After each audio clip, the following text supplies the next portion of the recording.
அனைவருக்கும் வணக்கம். மகளிர் அணி பொதுக்கூட்டத்தில் நடந்த ஒரு உச்சகட்ட பரபரப்பு. தாலியுடன் ஒரு பொண்ணு மேலைக்கு வந்திருக்காங்க. வீடியோ பார்த்துட்டு வாங்க, நம்ம பேசுவோம்.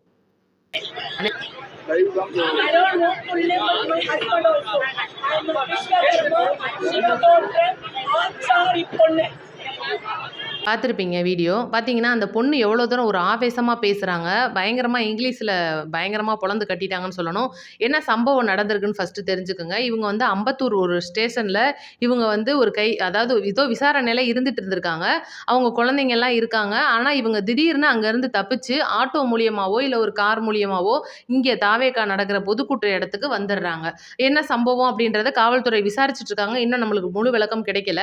இதில் திடீர்னு என்ன நடக்குது அப்படின்னா, ராஜ்மோகன் அவர்களுக்கு மேடையில இருக்கிற தென்றல் அப்படின்ற ஒரு மாவட்ட செயலாளர் கூப்பிட்டு சொல்றாரு, இந்த மாதிரி ஒரு நிர்வாகியை வந்து திமுக காரங்க பயங்கரமா தாக்கியிருக்காங்க, அவங்க குழந்தையோட வந்துட்டு இருக்கும்போது அடிச்சு தாக்கியிருக்காங்க டைட்டில் பார்க்கு கிட்ட அப்படின்னு சொல்லிட்டு. இதுதான் வந்து நம்ம வீடியோல நடந்தது. இதுக்கு வந்து ராஜ்மோகன் அவர்கள் மேடையிலே சொல்லிடுறாரு. திடீர்னு ஆவேசமான அந்த பெண் என்ன பண்றாங்க, மேலே ஏறிடுறாங்க. ஏறி பயங்கரமா பேசிட்டு இருக்காங்க. தங்களோட சமூகத்தை சொல்றாங்க, ஜாதியை சொல்றாங்க, தன் படிச்ச படிப்பு, அதாவது மெட்ராஸ் யூனிவர்சிட்டி உங்களுக்கு தெரியும், அங்க அவங்க தான் ஃபர்ஸ்ட் ரேங்க் ஹோல்டராம். அவ்வளோ தூரம் வந்து பயங்கரமாக ஒரு ஆவேசமாக பேசுகிறாங்க. தன்னோட தாலியை கையில் வச்சுட்டு அவ்வளோ தூரம் அவங்க ஆவேசமாக பேசுகிறதுக்கு காரணம் என்ன? இது குடும்ப பிரச்சனையா அல்லது கட்சிக்குள்ளே இருக்கிற பிரச்சனையா அப்படின்றத முதல்ல நம்ம பார்க்கணும். ஏன்னா இப்போ குடும்ப பிரச்சனை அப்படின்னு யோசிக்கும்போது ராஜ்மோகன் அவர்கள் என்ன சொல்ல வராருன்னா, இன்னைக்கு ஒரு குடும்பமாக இருக்குன்னா அதில் திமுக காரங்க பல பேர் இருப்பாங்க, டிவிகே காரங்க இப்போ தான் புதுசாக உருவாகிட்டு இருக்காங்க.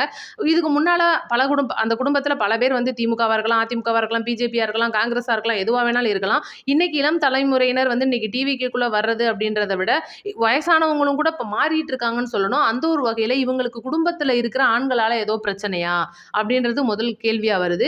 ரெண்டாவது கேள்வின்னு பார்க்கும்போது, இவங்க ஆல்ரெடி இன்னைக்கு டிவிக்கே நடக்கிற அந்த மகளிர் பொதுக்கூட்டத்துக்கு நடந்து வந்துட்டு இருக்கும்போது, அவங்க குழந்தையோட வந்துட்டு இருக்கும்போது ஏதோ பிரச்சனையாகுது. அங்கே வந்து திமுக காரங்க அவங்கள அடிச்சிடுறாங்க, அடிச்சு பயங்கரமாக தாக்கிடுறாங்க.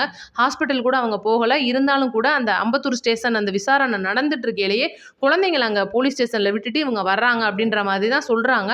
என்னடா இது, திடீர்னு இந்த மாதிரி ஒரு பிரச்சனை நடக்குது, திடீர்னு ஒரு பெண் மேடை ஏறுறாங்க, இந்த மாதிரி பேசுகிறாங்க, தன்னோட தாலியை வச்சுட்டு பேசிட்டு இருக்காங்களே, என்ன காரணம் அப்படின்னு நம்மளும் கேட்டுட்டு இருக்கும்போது, ஒருவேளை குடும்ப பிரச்சனையாக இருக்கலாம் அப்படின்னு ராஜ்மோகன் அவர்களுக்கு எட்டி என்ன சொல்கிறாருன்னா, இது வந்து குடும்பத்தில் இருக்கிற ஆண்களால் கூட இந்த மாதிரி பெண்களுக்கு பல பிரச்சனைகள் வருது. இன்னைக்கு நம்ம ராஜ்மோகன் அவர்கள் பயங்கர ஆவேசமாக பேசியிருப்பாரு. அவர் பேசின வீடியோ பின்னாடியே வந்துட்டு இருக்கு, உங்களுக்கு விளக்கமாக பார்த்தீங்கன்னா புரியும். ஏன்னா இன்னைக்கு அந்த பொண் வந்து இவ்வளோ தூரம் பேசுறதுக்கு, ஏன்னா இன்னைக்கு அவங்க டிவிக்கேல நிர்வாகியாக இருக்காங்க, இப்போ சாதாரண தொண்டராக இருக்காங்க, இன்னைக்கு ஓட்டு போடுறாங்க, நாளைக்கு வந்து வேற கட்சிக்கு போகிறாங்க, இன்னைக்கு பல கட்சிகள்லேருந்து நிறைய பேர் தாவிட்டு இருக்கிற சீசனில் யார் எங்கே போனால் என்னப்பான்னு சொல்லிட்டு நம்ம இதில் கடந்து போயிட முடியாது. ஏன்னா அந்த பெண் வந்து பல வருடங்களாக கிட்டத்தட்ட அவங்க சொல்கிறாங்க, சின்ன வயசுலேருந்தே வந்து நான் விஜயோட ரசிகராக இருந்து தான் இன்னைக்கு இந்த நிலைமையில் நான் வந்திருக்கேன், என்ன வந்து நீங்கள் எனக்கு இப்போ காயம் இருக்குன்னா நீங்கள் ஹாஸ்பிட்டல் கூட்டிகிட்டு போகலாம், எனக்கு எந்த காயமும் இல்லை, நான் எதுக்கு மென்டல் ஹாஸ்பிட்டலான கீழ்ப்பாக்கத்துக்கு நான் வரணும் அப்படின்னு அந்த பொண்ணு கேட்குறாங்க. அப்போது ஒருவேளை இவங்களை மனநலம் பாதித்தவங்களோ அப்படின்ற மாதிரி சித்தரிக்கிறாங்களோ அப்படின்ற மாதிரி தெரியுது. இப்போ இதோட முழு விவரம் என்ன அப்படின்றத கண்டிப்பாக காவல்துறையினர் ஆராய்ச்சி பண்ணிட்டு இருக்காங்க. இதுக்கப்புறம் பார்த்தீங்கன்னா ராஜ்மோகன் அவர்கள் பயங்கரமாக ஆவேசமாக பேசுவார். இன்றைக்கி நார்மலாக பெண்களுக்கு நடக்கிற பிரச்சனை, ஏகப்பட்ட இடங்களில் நடந்த பிரச்சனை, இப்போ கூட ராயபுரத்தில் நடந்த பிரச்சனை, இது எல்லாத்தையுமே வந்து பேசி இன்றைக்கி மேடையில் இருக்கிறவங்க ஃபஸ்ட்டு பார்த்திங்கன்னா நம்ம காமராஜர் பேத்தி அவங்களாம் நல்லா பேசியிருப்பாங்க. அதுக்கு முன்னாடி ஒரு அம்மா பேசியிருப்பாங்க, அருமையாக பேசி இன்றைக்கி பொதுக்கூட்டம், மகளிர் பொதுக்கூட்டம் அப்படின்றது ஒரு நல்ல நிலைமையில் நல்லா போயிட்டு இருக்கும்போது இந்த மாதிரி ஒரு சம்பவம் நடந்தோடனே ராஜ்மோகன் அவர்கள் போதும், இதோட கூட்டத்தை நம்ம நிறுத்திக்கலாம், இன்னொரு சம்பவங்களில் நம்ம அடுத்தடுத்த ஒரு பொதுக்கூட்டத்தில் நம்ம இன்னும் பேசலாம் அப்படின்னு சொல்லிட்டு உடனடியாக அதை நிறுத்திட்டு, ஏன்னா அங்கே இருக்கிற பொதுமக்களுக்கு முதல்ல பாதுகாப்பு வேணும். இன்னைக்கு வந்து திமுக காரங்க எந்த பக்கத்துல இருந்து யாரை வந்து அடிப்பாங்கன்னே தெரிய மாட்டேங்குது. ஏன்னா இன்னைக்கு தமிழக வெற்றி கழகம் ஒவ்வொரு இடத்துலையுமே ஆபத்தை சந்திச்சுக்கிட்டு இருக்கு. இப்போ கூட வந்து அந்த சேலம் பிரச்சனை எல்லாம் பார்த்தீங்கன்னா பெரிய அளவில் போய் நிற்கிது அப்படின்னும் போது, என்னடா இது தமிழக வெற்றி கழகத்துக்கு மட்டும் இந்த மாதிரிலாம் நடக்குதுன்னு சொல்லிட்டு நமக்குள்ளேயே வந்து ஒரு வருத்தம் வந்துட்டு தான் இருக்கு. அப்படின்றனால கண்டிப்பா இது ராஜ்மோகன் அவர்களுக்கு தெரிஞ்சு கூட்டத்தை உடனடியாக கலைச்சு எல்லாரையும் பாதுகாப்பாக வீட்டுக்கு கிளம்பி சொல்லிட்டு இன்னொரு கூட்டத்தில் சந்திப்போம்னு சொல்லிட்டு அவங்க தலைமைக்கு இதை எடுத்துட்டு கொண்டுட்டு போறாங்க. அந்த பொண்ணுக்கு கூட நாங்கள் இருப்போம், கண்டிப்பா கட்சி வந்து அந்த பொண்ணு கூட இருக்கும், அவங்களுக்கு என்ன பிரச்சனைன்றதை பார்த்துக்க சொல்லி நம்ம காவல்துறையினரில் இருக்கிற பெண்மணிகள்கிட்ட சொல்லி விட்டுருக்காங்க. அப்படின்னும் போது கண்டிப்பா என்ன விவரன்றதை முழுசா தெரிஞ்சுட்டு அடுத்த அப்டேட்ல உங்களுக்கு நாங்கள் தந்துடுறோம். வந்தது யார் தெரியுமா? எங்க கட்சியை சார்ந்த நிர்வாகி டைடல் பார்க் கிட்ட திமுக காரர்களால் அடித்து துன்புறுத்தப்பட்டு அந்த அடியோடு அடிச்சு பிடிச்சு ஓடி வந்திருக்கிறார். ஒவ்வொரு நாளும் இந்த பெண்கள் படுற துன்பம் இல்ல சொல்ல முடியாது. My name is Rajesh Sharkar. I was born and brought up in India at the age of 3. This is my birthplace. I know what all the DMK people did. At the age of 3, सारे काशी बितांग नाटक करते गए ward number Lakshmi I was studied in Amrita Matriculation School. I passed my 10th with a passing score of 334. I did my higher secondary at St. John's Matriculation School with 764 marks in computer science. I did my BSc Computer Science Principal in the college. I am a first rank holder, University of Madras.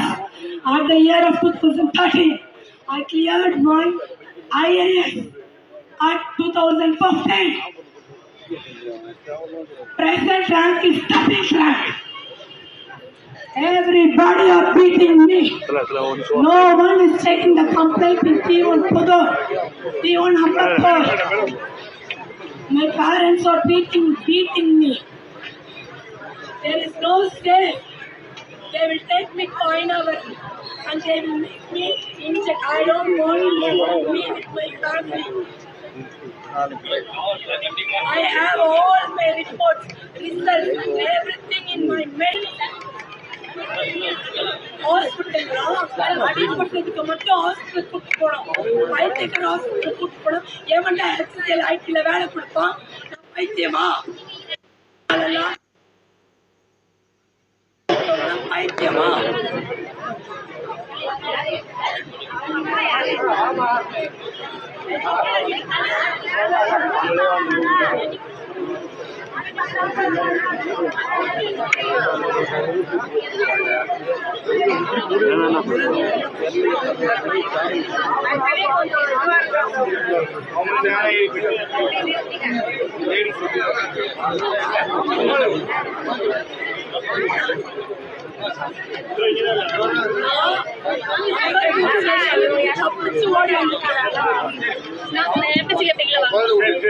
Ambattur police ஸ்டேஷன்ல தப்பிச்சு ஓடி வந்தேன்.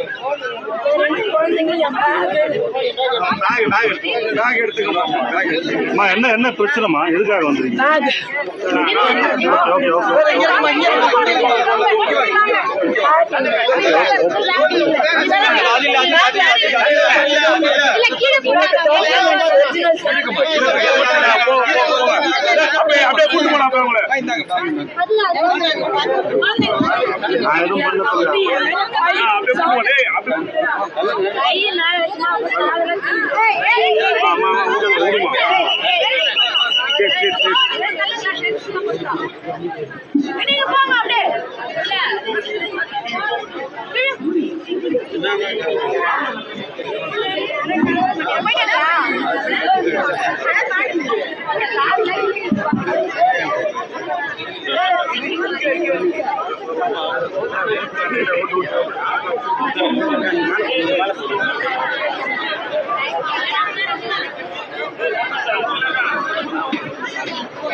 இது இன்னைக்கு நேத்திக்கு இல்ல,